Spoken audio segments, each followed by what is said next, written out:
Please welcome to the launch stage, for the very first time, Whiplash.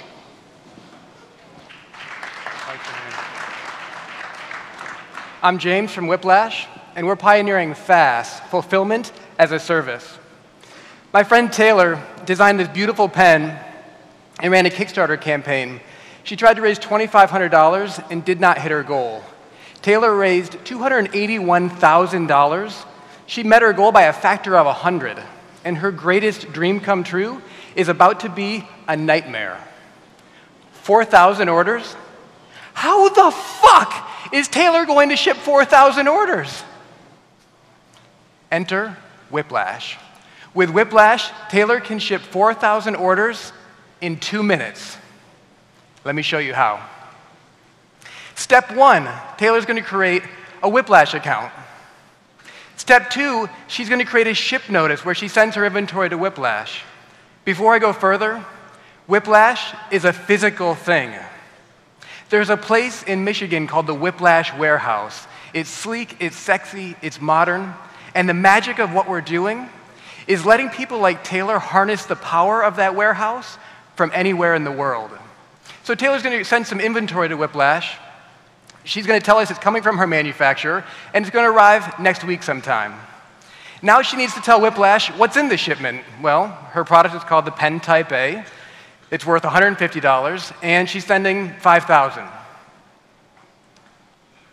She can see, now we're going to get Taylor's orders, right? Step 3, Kickstarter gave Taylor a CSV of her order data. We're going to import it into Whiplash, and wait for it.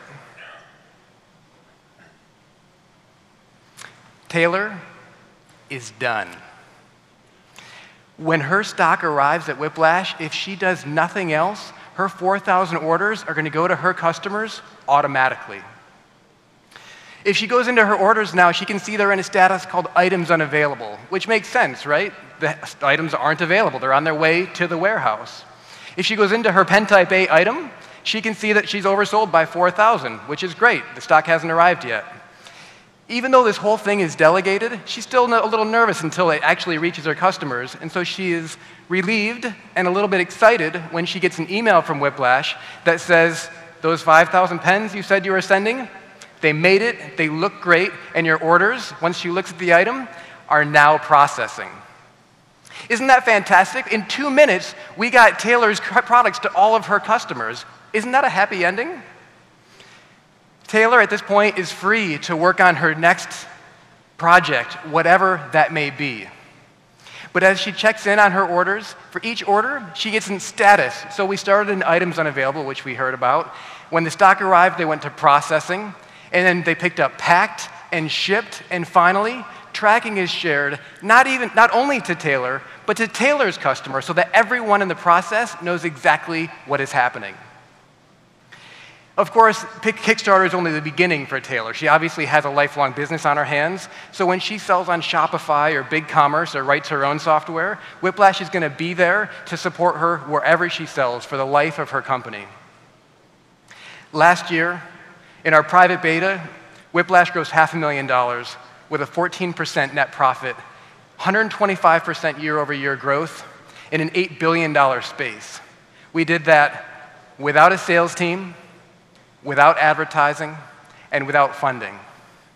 We're Whiplash, and we're pioneering fulfillment as a service. We're here today to meet the press, and we're raising an A round. If you know anyone who missed out on Kickstarter, I would recommend getting involved. You can reach us at founders@whiplashmerch.com. Thank you. Awesome. Well done, well done. Okay, to my judges, Robert.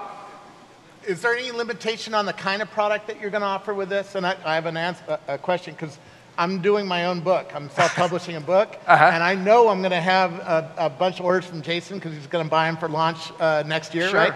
You can bank on it. I'll buy 100 copies for every day you come for the full day and cover the startups. There you go. And so I'm going to need to fulfill his order. So, yeah. And how much do you get paid? How much are you going to take out of my $10 book for you guys? Well, so we're not going to take anything out of your book. I mean, it's the shipping cost that you charge, right? That's where our fees come from. Right. We've got a so how much do you charge for each book that I'm going to ship to Jason's house? we got a $2.95 flat fee plus materials and postage. Okay. So it's not like we're in your pocket taking a percentage. And then most people choose to pass that to their customers in their shipping charges, or you can absorb it as part of your margin. Okay. Anyway, no assault rifles. That so far is the hard line that we're driving. We are not doing assault rifles. Okay. Who are the big players in the space? So I mean, there's Amazon, there's Shipwire. We have something that we feel is very different, very personal, and very human that our customers are liking. But there's what are your backgrounds? I'm sorry. What are your backgrounds? Revenues. Your backgrounds. Backgrounds. I come from a merchandising background. I spent 10 years doing screen printing, merchandising for everyone from Coca-Cola and Mercedes-Benz to indie rock bands like Modest Mouse, which is our third co-founder is actually the tour manager for Modest Mouse. And Mark, our tech lead, has done a lot of e-commerce and research engineering. Has anybody done logistics fulfillment on the team? No, we're outsiders. We kind of came to the space having the problem ourselves when we did our first e-commerce. We got the opportunity to do software for Modest Mouse and do their web sales. And we realized that that was really easy. There were services like Shopify doing a great job, but actually putting the stuff in a box was still a really large, painful problem. So you have armies of people that do that in the background, who fill boxes and put labels on shipping. Yeah. So we have a warehouse in Michigan that we have a full staff. You know, it scales with what we have going on then, but yes, real people. It's $2.95 regardless of what you're shipping? For what? Regardless of what you're shipping, it's $2.95, even if it's like a... I mean, there's a per item fee. That's your first item, so you might be 85 cents, and then for items more than that. But it's not. It's not like it's a percentage or anything like that. Where if it's a $5,000 item, we're going to take $500 to ship it. It's like the flat fee model. You probably have a weight limit though. Not a weight limit. I mean, there's as much. If I'm selling beer kegs, you're not going to ship that for $2. Well, you pay your actual carrier charges, right? So that's where you're going to get hit by that. It's not that we're going to get paid, but we pass through the actual. I take it the $2.95 is the handling part of that's shipping the handling and handling. Part. That's correct. Yeah, I got it. Okay. The shipping is still the actual carrier fees. Okay. What are the? You mentioned you guys, I think, had 18% net margins, but you presumably don't have a lot of overhead today. What is the standard industry net margin if I'm Amazon fulfillment, or if I'm, I guess, UPS or whomever the normal handlers are in this space? I don't know, and we could use some better business people on our team. I mean, I have our space and our model down, but if you have opinions on that, I would love to hear more from you. Got it. Hey, taking that last comment, and then with there was a question about competitors earlier. So what's the reason that you think you guys need to exist as opposed to the current? Well, let's say you're Taylor, right? And you ran this very personal campaign to sell your product. Do you want your products then to come from an Amazon warehouse? It's going to feel disingenuous. We ship it like Taylor would ship it. She can customize her packaging materials. She can add a note to each order. It puts her in control of the process. And if she needs help, she can get us on the phone just like that. Right. So Amazon is disingenuous. Excuse me? I'm just making a joke. Yeah. That Amazon is disingenuous. Well, in this context, right? I'm not going to talk bad about Amazon. Obviously, they're a fantastic company. I think what we're doing is a little bit different.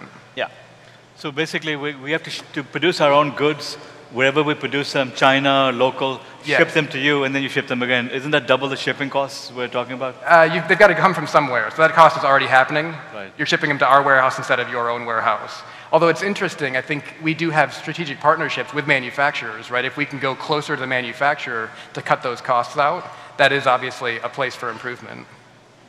Well, if this is the quality of the companies we're going to see in the rest of the panel, I'm going to be really happy. Good job.